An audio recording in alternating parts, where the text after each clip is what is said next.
All right, so I think I hadn't heard Carolina. I look forward to hearing that when those picks come up then too. See who they take. So it's a D-line rich draft this year. The NFL draft on Thursday. Let's get into the mock draft, fellas, because I know you guys have been working hard at this and going out. I heard you there before. Let's start right at the top with the Arizona Cardinals.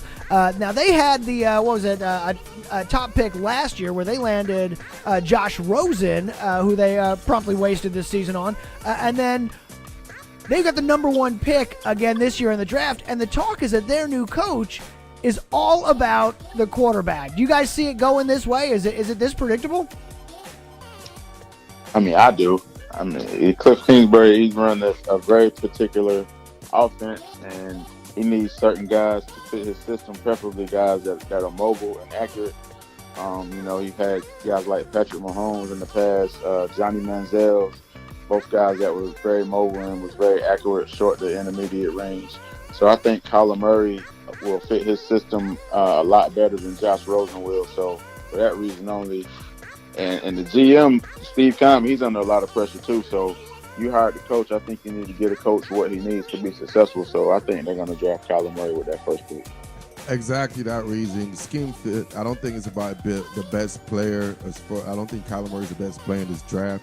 But I think schematically, new coach.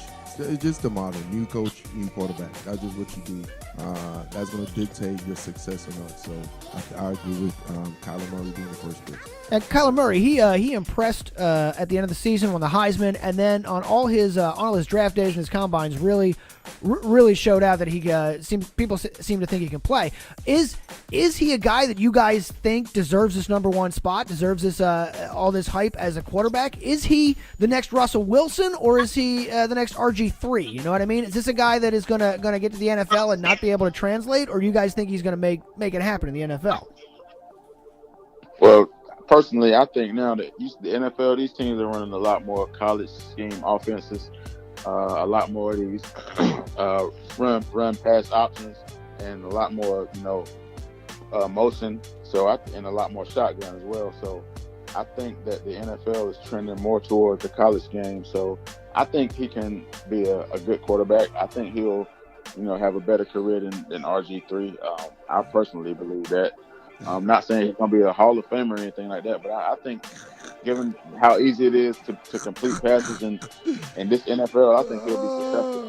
Man, I don't like how you said that's going to be better than RG3 that easy. I know. I poked the Washington fan by throwing in the RG3. Yeah, it was like with a Cowboy fan, but either way, RG3 kicked their ass in Dallas. But anyways, it's a no-brainer. Just like I said, it's all about scheme, and it fits his scheme. So that's a no-brainer. They should be working on a contract right now rather than the pick. So then the question becomes, what happens with Josh Rosen in that? Do you see him getting traded right away? Is he going to go for a draft pick? Is he going somewhere we can think of? What are we looking at with him? I think he gets traded as soon as possible. I don't think you can come into camp OTA with both those guys on your roster. So yeah, they're such different quarterbacks.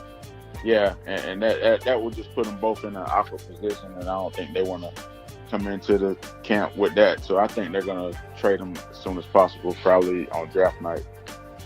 Yep, I think so too. Yep, and I'm just saying this right now, just going on the record, just want to be the first one to say, in about 3 years, Steve Keim and Cliff Kingsbury and whatever, and Kyler Murray, they probably won't even be in Arizona. You think none of them will be there in a couple years? None of it's going to matter. In 3 to 5 years, I don't think they're going to make it. I think Washington's going to trade for Josh Rosen. Anyways, let's go. Let's keep going. What's number 2? All right, number 2 is the San Francisco 49ers pick second in the draft this year. What are their needs, and who do you guys think, Guru, who are they going to pick up? Easy one, too. I think it's the first couple of picks, I think it's an easy one. Nick Bosa fits him. He has outstanding as far as his hand movement. Oh, my goodness. This dude, that's what I love about his trade about. His hands. When you watch this guy just get leashed onto linemen and just unleash. It's just his repertoire of moves is out of this world. It's high level, and his motor is high level. He has high level traits, high level everything's gonna transition to the NFL with ease. Fits in with what Sanford is doing. They're running that 4-3 scheme too. Basically, Sanford is running the exact same scheme they're running here in Seattle. So he's gonna fit perfectly in that situation. Nick Bosa generally considered the top prospect in the draft, the number one prospect. Not going number one because it doesn't fit the scheme. This makes sense to you as well, Almanac? You see him going to the Niners at number 2? Yeah, I got Nick Bosa going to San Francisco, second pick. I agree with everything the Guru said. Plus, he has the bloodline. You know, he has a brother that's a perennial Pro Bowler playing right now, and his dad played in the NFL. So I think he has all the makings to be a future Pro Bowler, and I think the San Francisco will take him at number 2. That takes us to number 3, the New York Jets, who have last year, once again, another one of those guys at the top picked up one of those quarterbacks. Is this the year they shore up the other side of the line, Guru? Oh, yeah, absolutely, man. I think this is going to be Quentin Williams from Alabama dominating D-tackle. We all seen what Aaron Donald has done to the NFL with the D-tackle. We've seen your boy in Philly, Fletcher Cox, what they've done. So I definitely see Quentin Williams with the Williams and Williams boy, Leonard Williams over there in New York. I love that pick. I think the Jets going to get Quentin Williams. It just makes sense. Shore up that defense. You already have a franchise quarterback. I like what they did with Le'Veon Bell. So they added a lot of pieces as far as offensively. Now you just got to stack up on the defense, and this is a great move for the New York Jets. You agree with this one, Almanac? Yeah, I have Quentin Williams going to the Jets also. This guy, he's one of my favorite players in the draft. Me being an LSU fan, I get a close-up look of him a lot in the SEC, and this guy was completely unblockable all year long. I mean, no matter who played against him, he stayed in the backfield. So him and Leonard Williams, I think they immediately become one of the probably top 5 defensive tackle tandems in the NFL. All right, so that takes us to number 4.